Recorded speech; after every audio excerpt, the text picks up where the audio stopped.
araw mga kajiping. Ayan, dito tayo ngayon sa aming ginawa ng aking kapatid. Ayan, ang tawag dito ay Kiema. Ito siya mga kajiping. Ayan, kung napapansin nyo yan, kami lahat ang gumawa nyan, maliban dyan sa plastic na yan at saka sa carpet, binili yan.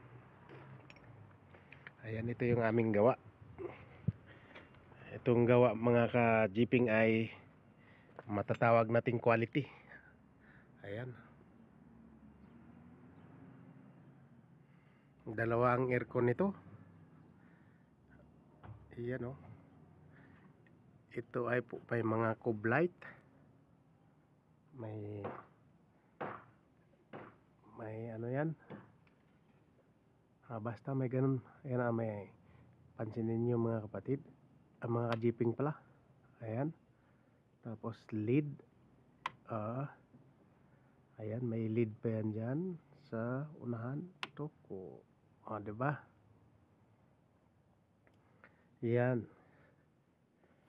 kami lahat ng gumawa nito, mga preparasyon. Kung sa mga ka-jeeping, ako talaga ang nag-design nito. Walang nagbigay ng design. Basta pag sinabi nilang gawan mo ako ng Kiema, ayan, ginawa ko yan. Tapos ayun, sinabi ko na lang sa kanila yung mga materialis na ibibigay nila. Ito, tila lang to siya, tila. Ito. Damit ba? Yan, ayan, puro damit lang yung mga tinaklob dyan. Ayan, may mga plywood dyan. Ayan, mga drop light na yan.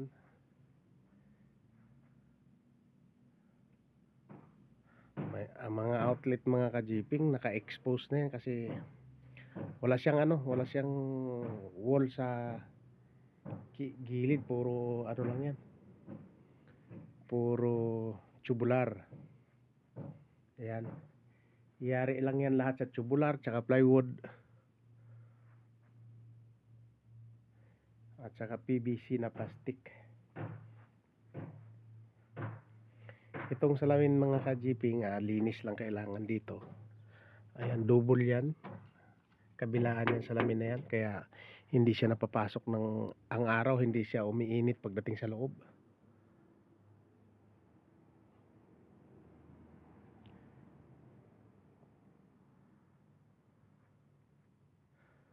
Iyari lang lahat sa tubular yan.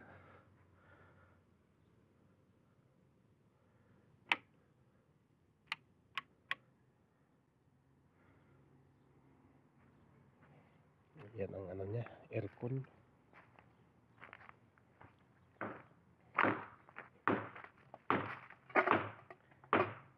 Ayan, yan lang yan mga ka-jeeping, oh. Iba ang posisyon dito sa labas, pagdating sa loob iba.